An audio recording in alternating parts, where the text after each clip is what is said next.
Hello, welcome, नमस्कार, आदाब, सत श्री अकाल. कसे आहात तुम्ही? मजेत ना? बघा मित्रांनो, आपण चॅप्टर शिकत आहोत मेटलर्जी. आणि ह्या चॅप्टरच्या आपल्या कालच्या लेक्चरला आपण काय बघितलं? आपण बघितल्या chemical properties of metal.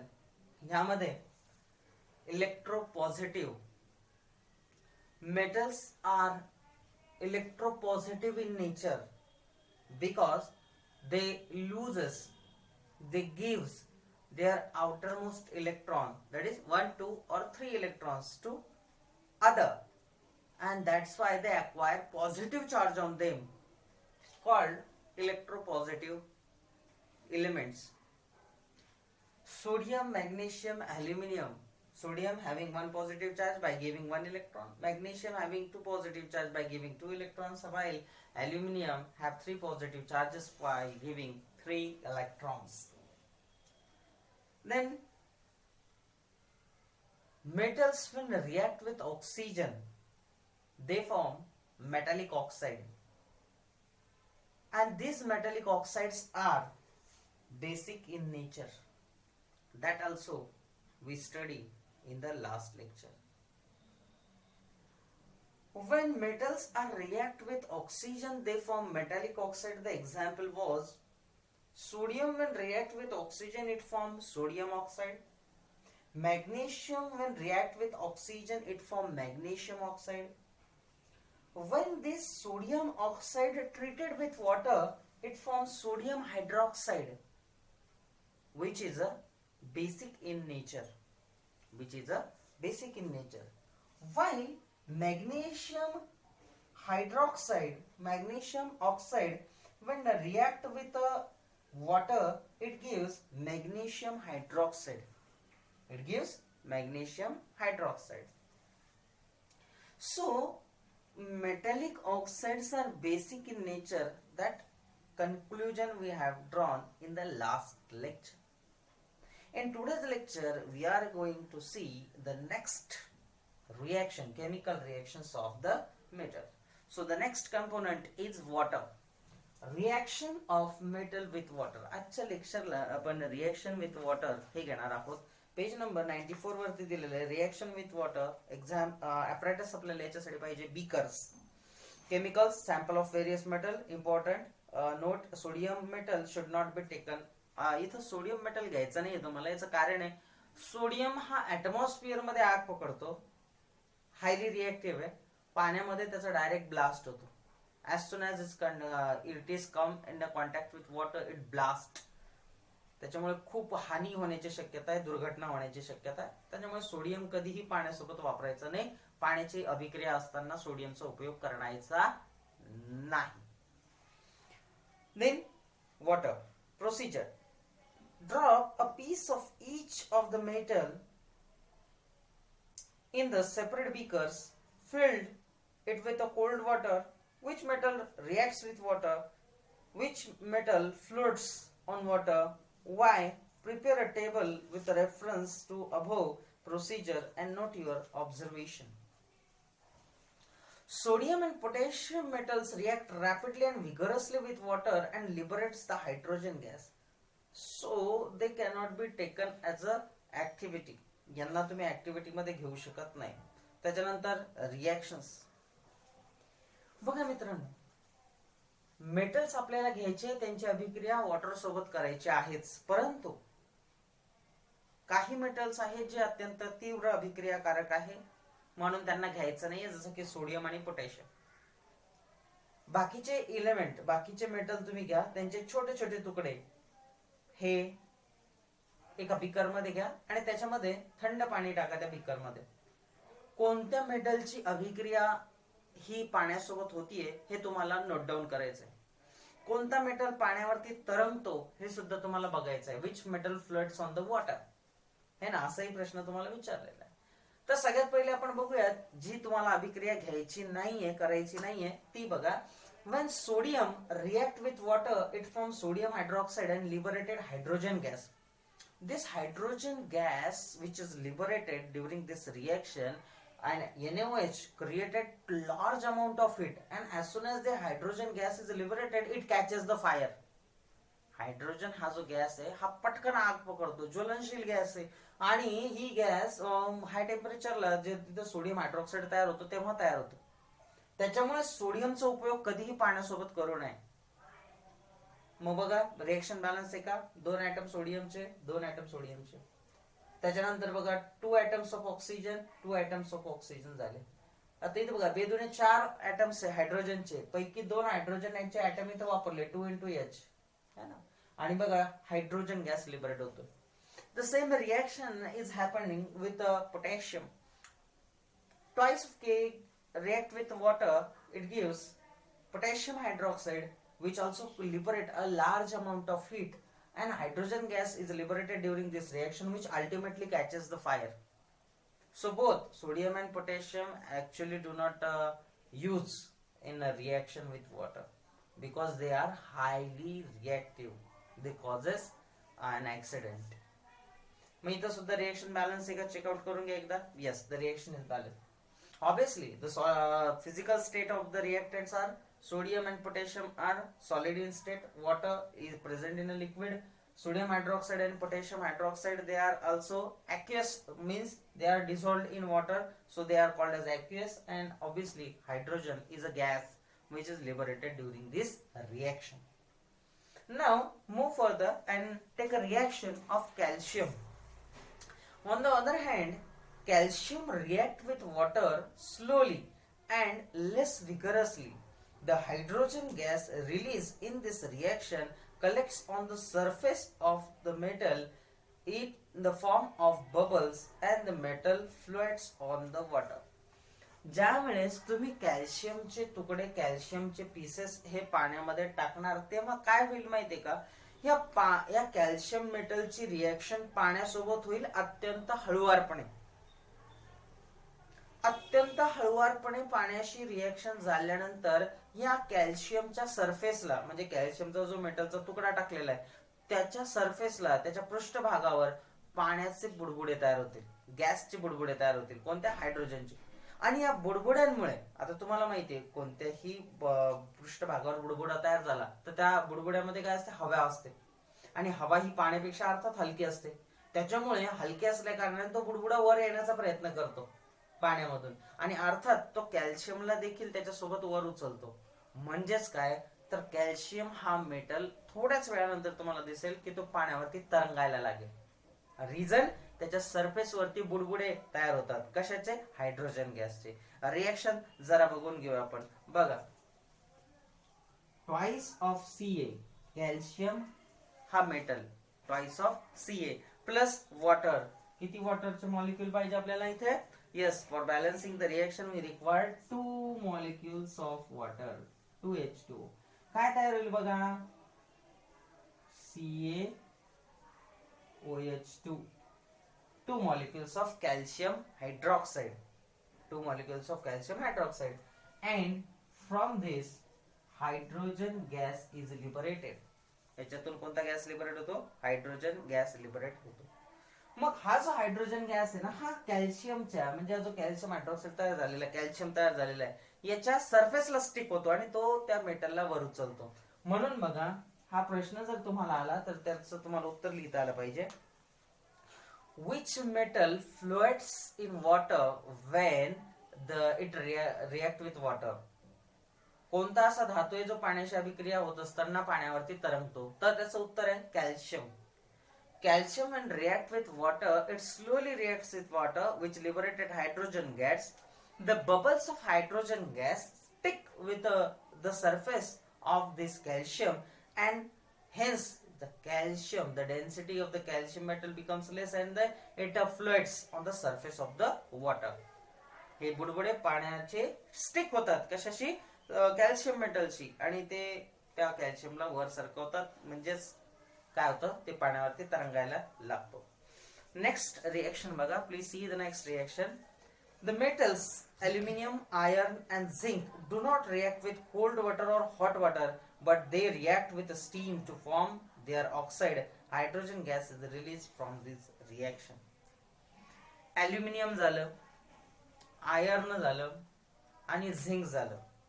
Aluminium, iron आणि झिंक हे तिघही मेटल असे आहेत की जे पाण्याशी रिएक्शन करतात, पण ना ते कोल्ड वॉटरशी रिॲक्ट होत, ना ते हॉट वॉटरशी रिॲक्ट होत.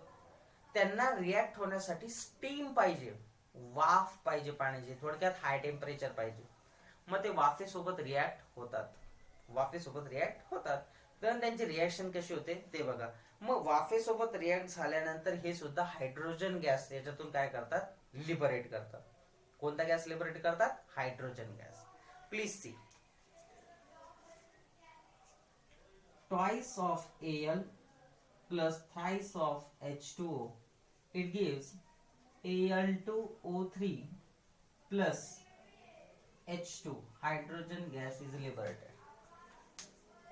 Next reaction is thrice of Fe plus 4 times of H2, it gives Fe3O4 plus hydrogen gas is liberated. And in case of zinc react with water, it gives zinc oxide plus hydrogen gas is liberated. Now please see these three reactions. Obviously metals are present in a solid state. So physical state, you are writing all these elements, all these metals are in a solid state. Water is a liquid and obviously these are the aqueous solutions. नाही, मग आता हे जे तीन आहे, आता हा aluminium oxide हा सॉलिड पीपीटी आहे, हा Fe3O4 सॉलिड पीपीटी आहे, झिंक ऑक्साइड सॉलिड पीपीटी आहे. मग सॉलिड आहेत ते त्याच्यात आणि हायड्रोजन गॅस लिबरेट होतो. My question is this three reactions are balance one or not? Let us check it out. डावी बाजू बरोबर उजवी बाजू आहे का? जसं आपलं मागच्या लेक्चरला जो चॅप्टर झाला आपला आताच, त्यावरून आपण प्रत्येक रिएक्शन आता बॅलन्स करून बघणार आहे. Please see, aluminium twice of Al plus thrice of H2. See, Al2 2 Al, aluminium संपलं, ओके बॅलन्स आहे. Thrice of H2 means 6 hydrogen atoms are there, 6 hydrogen atom. आणि हा बघा 3 ऑक्सिजन म्हणजे Al2O3 हा मॉलिक्यूल ऑक्सिजन बॅलन्स झाला, aluminium balance झाला. What about this 3 hydrogen? So here 3 molecules of hydrogen gas is liberated during this reaction. किती? 3 molecule hydrogen गॅसचे liberate होतात. तर बघा पुढे, thrice of Fe plus 4 times of H2O. मग बघा thrice of Fe3 3 iron satisfy झालं. त्याच्यानंतर बघा 4 oxygen O4 4 oxygen, okay. Now how many hydrogen atoms or hydrogen molecules are liberated? 4 hydrogen molecules are liberated during this reaction. मग आता बघा ही पण reaction काय झाली, बॅलन्स झाली. म्हणजे बघा नुसतं रिएक्शन लिहत नाही आपण त्याला बॅलन्स पण लिहितोय, है की नाही? आणि जर असं होत असेल तुमच्याकडून लिहिताना कमी जास्त होत असेल तर रिएक्शन लिहिल्यानंतर ती चेकआउट करायची की कुठं कमी किंवा जास्त आहे. जर LHS is equal to RHS means reactant is equal to product नसेल तर तुमची रिएक्शन ही बॅलन्स केमिकल रिएक्शन नसते. त्याच्यामुळे याच्याकडे जरा लक्ष ठेवत चला. त्याच्यानंतर बघा zinc plus water it gives ZnO plus H2. बघा एक झिंक आहे, एक ऑक्सिजन आणि एक हायड्रोजन मॉलिक्यूल यातून लिबरेट होतो, म्हणजेच रिएक्शन बॅलन्स आहे. For reacting aluminium, zinc and iron, we require steam. That is water vapor. This steam, how it is react? त्याची एक डायग्राम दिलेली आहे की याच्यासाठी तुम्हाला कशी अरेंजमेंट लागते बघा. Please C on the page number 95 that we required a burner, then a horizontal test tube in which a glass wool which is soaked in water. एक पाण्यात भिजवून कापसाचा बोळा तुम्हाला त्या टेस्ट ट्यूबच्या तळाशी ठेवायचा आहे. त्याच्यानंतर तुमचा जो मेटल सॅम्पल आहे तो त्याच्या समोर ठेवायचा आहे. तुम्ही जी हीट देणार आहात ती त्या काचेच्या ट्यूबला देणार आहात, टेस्ट ट्यूबला देणार आहात, जिथं तो ग्लास वूल असेल जो की पाण्यात भिजवलेला आहे. मग तो ग्लास वूल गरम होईल आणि त्याच्यातून पाण्याची वाफ तयार होईल. ती पाण्याची वाफ सरळ दिशेने जाईल, ती मेटलला स्पर्श होईल आणि त्याच्यातून एक गॅस बाहेर पडेल. तो गॅस तुम्हाला काय करायचा आहे, इन्व्हर्ट ट्यूबने एक ट्यूब त्याच्या त्याच्यामध्ये लावायची आहे आणि ती पाण्यामध्ये तुम्हाला जमा करायचं आहे. हायड्रोजन गॅस तिथे जमा होताना तुम्हाला दिसेल. Please see on the page number 95. ही ती डायग्राम बघा, लाईक दिस तुम्हाला हे करावं लागणार आहे. Now try out and think about it. Test whether the metals gold, silver and copper react with water and think over their finding. बघा मित्रांनो, gold म्हणजे सोनं, सिल्वर म्हणजे चांदी आणि कॉपर म्हणजे तांब यांची अभिक्रिया पाण्यासोबत होते का, असा प्रश्न विचारलेला आहे. तर याचं उत्तर आहे no. Gold, silver and copper do not react with water at all. त्यांची अभिक्रिया पाण्याशी होत नाही. Gold and silver are also called as a noble metals. त्यांना नोबल एलिमेंट्स, नोबल मेटल असं म्हणतात. याचं कारण राजधातू. राजधातू का म्हणतात त्यांना, कारण की त्यांची अभिक्रिया ऍसिड, बेस किंवा वॉटर सोबत होत नाही, म्हणून त्यांना राजधातू असं म्हटलं जातं. ठीक आहे. नाव तिसरी आपल्याला घ्यायची reaction of metal with oxygen. Reaction of metal with oxygen. पुन्हा पार्ट रिपीट होतोय आपल्याला, पण यामध्ये रिएक्शन कशी आहे ती बघा. दुसरे एलिमेंट आहे reaction of metals with oxygen. नाही, हेडिंग चुकीचं आहे. इथं आपल्याला HCl पाहिजे. बघूया. In earlier chapter we have look the reaction metals with acid are all the metals are equally reactive. मग इथं दिलेलं आहे reaction of metal with oxygen, तिथं ऍसिड पाहिजे. तिसरी रिएक्शन ऍसिड सोबत आहे.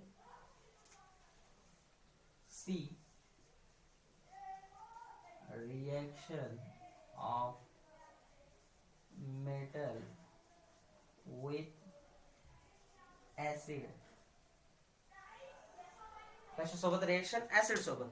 पहिल्यांदा आपण घेतलं धातूची अभिक्रिया ऑक्सिजन सोबत, नंतर आजच्या लेक्चरला आपण घेतलं धातूची अभिक्रिया पाण्यासोबत, आता आपण घेणार आहोत धातूची अभिक्रिया ऍसिड सोबत.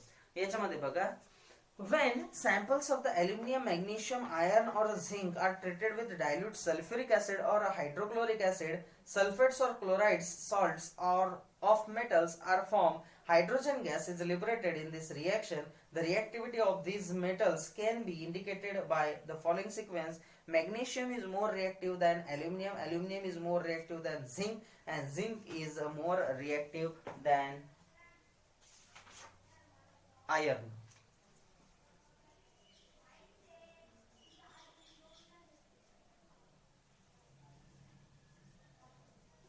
So this is the reactivity order. When these metals are react with acid, magnesium is more reactive than aluminum, aluminum is more reactive than zinc, and zinc is more reactive than iron. बघा मित्रांनो, जेव्हा धातूंची अभिक्रिया ही acid सोबत होते, acid कोणते हो? Hydrochloric acid किंवा sulphuric acid. नाही ना. बघा, तीन मुख्य ऍसिड असतात जे जनरली वापरले जातात. एक असतं HCl ज्याला म्हटलं जातं हायड्रोक्लोरिक ऍसिड, एक असतं H2SO4 ज्याला म्हणतात सल्फ्युरिक ऍसिड, आणि एक असतं HNO3 ज्याला म्हटलं जातं नायट्रिक ऍसिड. तर इथं बघा तीन acid, HCl hydrochloric acid, H2SO4 sulphuric acid आणि HNO3 म्हणजे नायट्रिक ऍसिड. Got it. आता इथं आपण डायल्यूट HCl किंवा डायल्यूट H2SO4 वापरणार आहे. डायल्यूट म्हणजे ज्याच्यात पाणी जास्त आणि HCl ची क्वांटिटी कमी, म्हणजे ऍसिड कमी. पाणी जास्त आणि ऍसिड कमी म्हणजे पाण्याचं प्रमाण जास्त असतं थोडक्यात या सोल्युशन मध्ये, त्याला डायल्यूट ऍसिड म्हणतात. ठीक आहे. जेव्हा ह्या मेटल्सची रिएक्शन ऍसिड सोबत होते तेव्हा त्याचे करस्पॉन्डिंग सॉल्ट्स तयार होतात. काय तयार होतात? सॉल्ट्स तयार होतात. आणि प्लस याच्यातून हायड्रोजन गॅस काय होतो? लिबरेट होतो. हायड्रोजन गॅस काय होतो? लिबरेट होतो. ठीक आहे. त्यांची रिएक्टिव्हिटी ऑर्डर कशी आहे? मॅग्नेशियम हा सगळ्यात जास्त रिएक्टिव्ह, म्हणजे तो तीव्रतेने रिएक्ट होतो. ॲल्युमिनियमची रिएक्शन ही मॅग्नेशियम पेक्षा कमी आहे पण झिंक पेक्षा जास्त आहे. झिंकची जी रिएक्टिव्हिटी आहे ती ॲल्युमिनियम आणि मॅग्नेशियम पेक्षा कमी आहे, परंतु अर्थात ती आयर्न पेक्षा जास्त आहे. आणि आयर्नची जी रिएक्टिव्हिटी आहे ती सगळ्यात कमी मानता येईल या तिघांपैकी. ठीक आहे. आता रिएक्शन होताना काय होतं? when metals are react with acid they form a salt, corresponding salt, and liberate hydrogen gas. हे स्टेटमेंट आहे. आपण हे स्टेटमेंट घेऊ, मग वॉटरचं स्टेटमेंट मी जे रिवाइज करायचं राहिलं ते करणार आहे. सगळ्यात पहिली रिएक्शन बघा, मॅग्नेशियमची रिएक्शन करू आपण डायल्यूट HCl सोबत. Wien magnesium is react with HCl, so two molecules of HCl is react for balancing the reaction and it forms MgCl2, magnesium chloride, MgCl2. आणि यामधून जो लिबरेट होतो तो आहे hydrogen gas. Hydrogen gas is liberated during this reaction. Reaction balance एका checkout करून घ्या एकदा.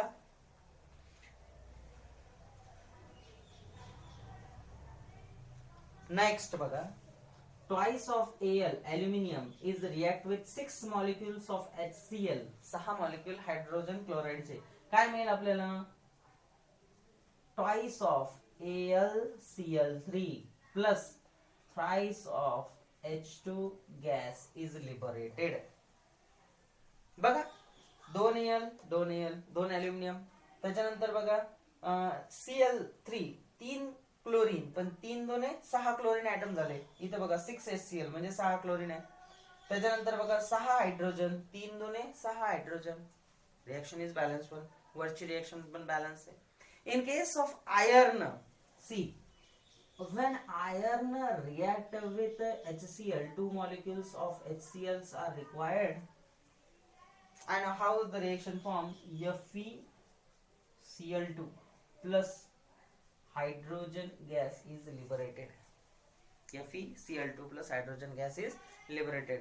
And finally, zinc when react with HCl, zinc Zn, it react with 2 molecules of HCl. Book मध्ये एकच HCl मॉलिक्यूल दिलेला आहे. जर जुनी एडिशन असेल तर, नवीन असेल तर रिफाईन होऊन आलेलं असेल ते, म्हणजे चेंज होऊन आलेलं असेल. Zinc when react with a dilute hydrochloric acid, it gives ZnCl2 plus hydrogen gas is liberated. So what is the statement? When metals are react with acid, they gives corresponding salt. When metals are react with HCl or H2SO4, they gives corresponding sulfate or chlorides and liberate hydrogen gas. आता वॉटरचं statement बघा. When metals react with water, they form corresponding oxide, hydroxide, with the liberation of hydrogen gas. With the liberation of hydrogen gas. तर या लेक्चरला आपण इथं थांबूयात. उद्याच्या लेक्चरला आपण चौथ्या प्रकारची रिएक्शन बघणार आहोत मेटलची. ती असणार आहे reaction of metal with nitric acid, है ना. हे बघा, हे नायट्रिक ऍसिड जे आजच्या याला मी उल्लेख केलाय त्याची रिएक्शन आपण उद्याच्या लेक्चरला बघणार आहे.